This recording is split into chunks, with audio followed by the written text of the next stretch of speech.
സുകുമാരക്കുറുപ്പിനെ പൊക്കും. സുകുമാരക്കുറുപ്പുമായി ബന്ധപ്പെട്ട വാർത്തകൾ ഇടയ്ക്ക് ഉയർന്നു വരും, അതേപോലെ തന്നെ പോവുകയും ചെയ്തു. അവസാനമായി സുകുമാരക്കുറുപ്പിനെ കുറിച്ചുള്ള ഇത്തരമൊരു വാർത്തകളുടെ പ്രളയമുണ്ടായത് ദുൽഖർ സൽമാൻ നായകനായ കുറുപ്പ് എന്ന സിനിമ പുറത്തിറങ്ങിയ ശേഷമാണ്. ആ സമയത്ത് സുകുമാരക്കുറുപ്പ് വീണ്ടും വാർത്തകളിൽ നിറഞ്ഞു. പിന്നീട് അതേക്കുറിച്ച് കേൾക്കാതെയായി. ഇപ്പോൾ ഇതാ വീണ്ടും ഒരിക്കൽ കൂടി സുകുമാരക്കുറുപ്പ് വാർത്തയിൽ നിറയുകയാണ്.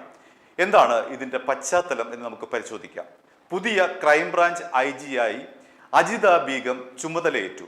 ആ ചുമതലയേറ്റതിന് ശേഷം ലോങ് പെൻഡിങ് ആയിട്ടുള്ള ക്രൈം ഫയലുകൾ അവർ പരിശോധിച്ചു. കേരളത്തിലാകെ ഏതാണ്ട് 10,000-ലധികം ലോങ് പെൻഡിങ് കേസുകളാണ് ഉള്ളത്. അതായത് പ്രതികളെ കിട്ടാത്ത കേസുകൾ. അക്കൂട്ടത്തിലാണ് സുകുമാരക്കുറുപ്പിനെ കുറിച്ചുള്ള ഫയൽ അജിത ബീഗം പരിശോധിക്കുന്നത്. ആ ഒരു പുനഃപരിശോധനയിലാണ് ഇപ്പോൾ വീണ്ടും സുകുമാരക്കുറുപ്പ് വാർത്തകളിൽ ഇടം പിടിച്ചിരിക്കുന്നത്. മാവേലിക്കര 1ാം ക്ലാസ് മജിസ്ട്രേറ്റ് കോടതിയിലെ PS ക്രൈം നമ്പർ 22/84 എന്ന പേരുള്ള കേസാണ് സുകുമാരക്കുറുപ്പിന് എതിരായിട്ടുള്ളത്. ആ ഫയൽ വീണ്ടും ഓപ്പൺ ചെയ്യുകയാണ് ക്രൈംബ്രാഞ്ച്. ഇപ്പോൾ ആലപ്പുഴ സ്വദേശിനിയായിട്ടുള്ള രത്നമ്മ എന്ന് പറയുന്ന നഴ്സിന്റെ മൊഴി ക്രൈംബ്രാഞ്ച് രേഖപ്പെടുത്തിയിരിക്കുന്നു. രത്നമ്മ കൽക്കട്ടയിലെ ഒരു ആശുപത്രിയിലെ നഴ്സായിരുന്നു. ഇപ്പോൾ വിരമിച്ച് നാട്ടിലുണ്ട്. രത്നമ്മ ഒരിക്കൽ ജോലി ചെയ്തുകൊണ്ടിരിക്കെ ഒരാൾ വന്നു. സുകുമാരക്കുറുപ്പാണോ എന്ന് ചോദിച്ചപ്പോൾ അതെ എന്ന് പറഞ്ഞു. പിന്നീട് രത്നമ്മ മരുന്നെടുക്കാൻ പോയ ശേഷം തിരികെ വന്നപ്പോഴേക്കും ഇയാൾ മിന്നൽ പോലെ അപ്രത്യക്ഷനായി. അതായിരുന്നു രത്നമ്മ നേരത്തെ ക്രൈംബ്രാഞ്ചിന് കൊടുത്ത മൊഴി. ആ മൊഴി ഒന്ന് പുനഃപരിശോധിക്കുകയാണ് ഇപ്പോൾ ക്രൈംബ്രാഞ്ച് ചെയ്തിരിക്കുന്നത്. അതിന്റെ ഭാഗമായി രത്നമ്മയുടെ മൊഴി രേഖപ്പെടുത്തി എന്നാണ് അറിയാൻ കഴിയുന്നത്. ഇനിയാണ് ഇതിനകത്ത് 1-2 പ്രധാനപ്പെട്ട കാര്യങ്ങൾ നമുക്ക് പരിശോധിക്കാനുള്ളത്.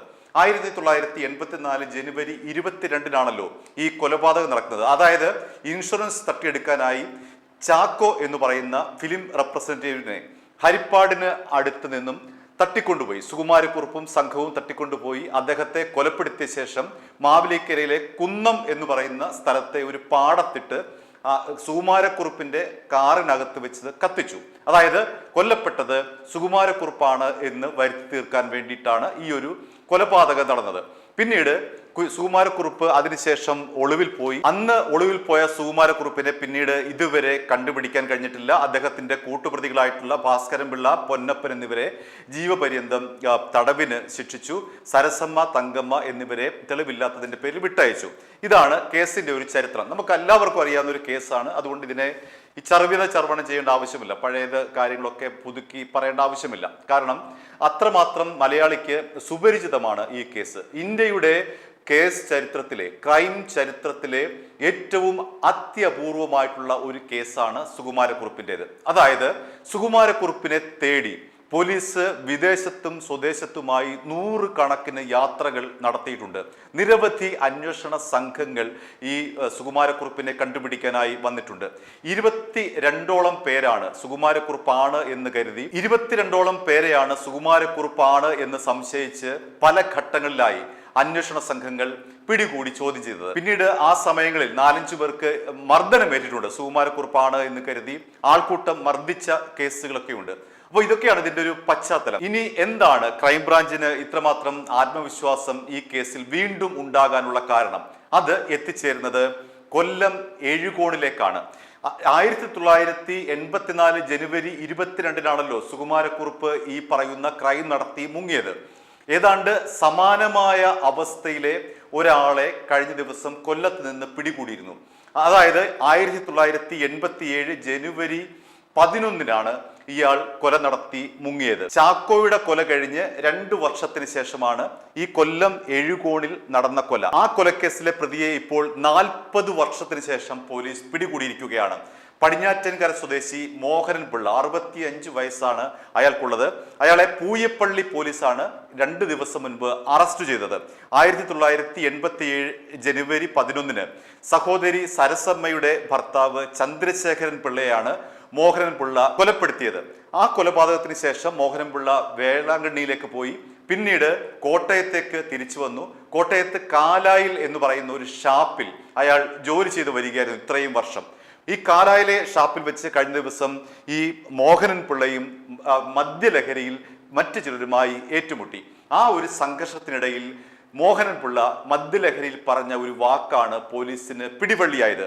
അതായത് മോഹനൻ പിള്ള പറഞ്ഞത് കേസ് തനിക്കൊരു പുതുമയല്ല എന്ന് പറഞ്ഞുകൊണ്ട് ഈ പഴയ കേസുകൾ അദ്ദേഹം സ്വയം വെളിപ്പെടുത്തുകയായിരുന്നു. അതേ തുടർന്നാണ് ഈ കള്ളുഷാപ്പിലെ തൊഴിലാളികൾ പോലീസിനെ അറിയിക്കുന്നതും പൂയപ്പള്ളി SHO ആയിട്ടുള്ള P. ഷാജി മോന്റെ നേതൃത്വത്തിലുള്ള സംഘം വന്ന് കൊലക്കേസ് പ്രതിയായിട്ടുള്ള മോഹനൻ പിള്ളയെ അറസ്റ്റ് ചെയ്യുന്നതും. കൊലപാതകത്തിന് ശേഷം വേളാങ്കണ്ണിയിൽ നിന്ന് മടങ്ങിയെത്തി കോട്ടയത്ത് വന്ന് അയാൾ കല്യാണം കഴിച്ചതിന് ശേഷം 2 മക്കളുണ്ടായി. മൂത്തയാൾക്ക് 37 വയസ്സാണ്, ഇളയയാൾക്ക് 35 വയസ്സാണ്.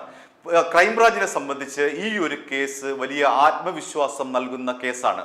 സുകുമാരക്കുറുപ്പിനെയും ഈ മോഹനൻ പിള്ളയെയും തമ്മിൽ ബന്ധിപ്പിക്കാൻ കഴിയുന്നത് 2 വർഷത്തെ ഇടവേളയാണ്.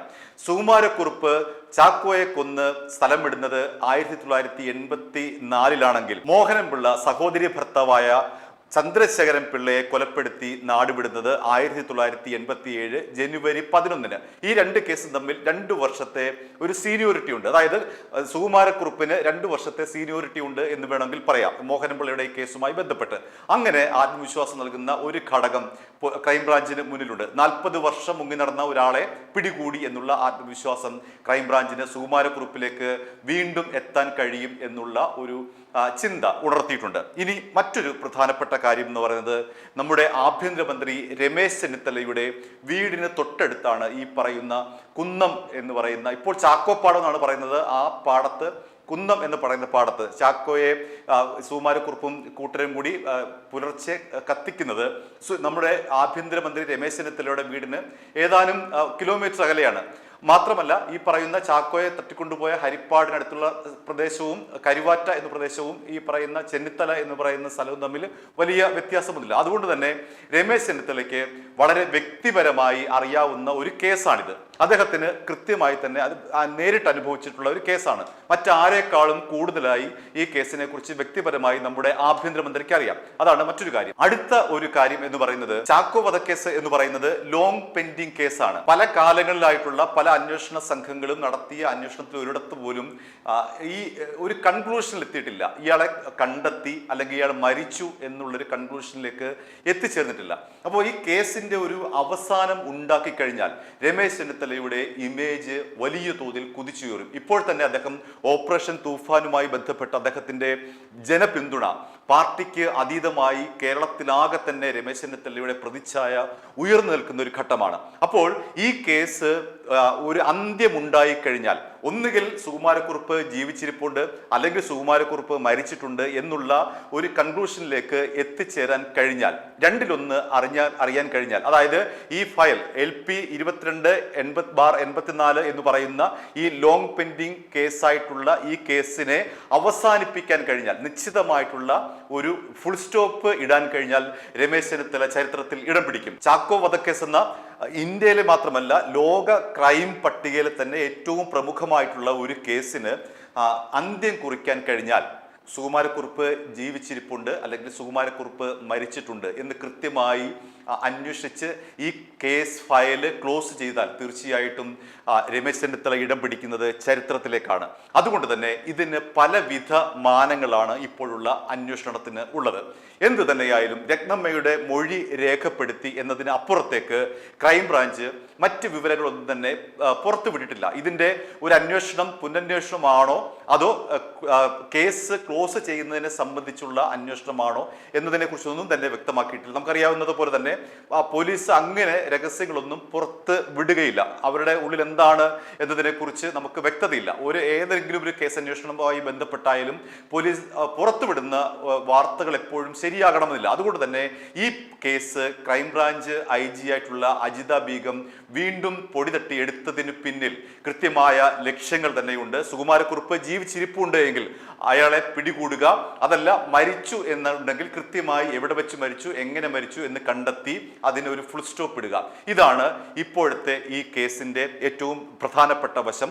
അതുകൊണ്ട് തന്നെ സുകുമാരക്കുറുപ്പ് എവിടെയാണെങ്കിലും ജീവിച്ചിരിപ്പുണ്ടെങ്കിൽ അയാളെ പൊക്കുക എന്നുള്ളത് അന്വേഷണ സംഘത്തിന്റെ ഏറ്റവും പ്രധാനപ്പെട്ട ഒരു കാര്യമാണ്. അഥവാ മരിച്ചു എങ്കിൽ ആ മരണവിവരം എവിടെ വെച്ചാണ് എന്ന് രേഖപ്പെടുത്തുക എന്നുള്ളതും ഈ ഒരു കേസിന്റെ പ്രാധാന്യമാണ്. അങ്ങനെ ഈ ഫയൽ ക്ലോസ് ചെയ്യുക, അതായത് ലോങ് പെൻഡിങ് ആയിട്ടുള്ള ഈ കേസിനെ ഒരു ഫുൾ സ്റ്റോപ്പ് ഇട്ട് നിർത്തുക എന്നുള്ളതാണ് ഇപ്പോൾ ക്രൈംബ്രാഞ്ചിന്റെ മുന്നിലുള്ള ലക്ഷ്യമെന്ന് നമുക്ക് കരുതേണ്ടിയിരിക്കുന്നു. i2i News, an eye for truth. i2i News subscribe ചെയ്തിട്ടില്ലാത്തവർ ഇപ്പോൾ തന്നെ സബ്സ്ക്രൈബ് ചെയ്യുക. നോട്ടിഫിക്കേഷൻ ലഭിക്കുവാൻ ബെൽ ബട്ടണും അമർത്തുക.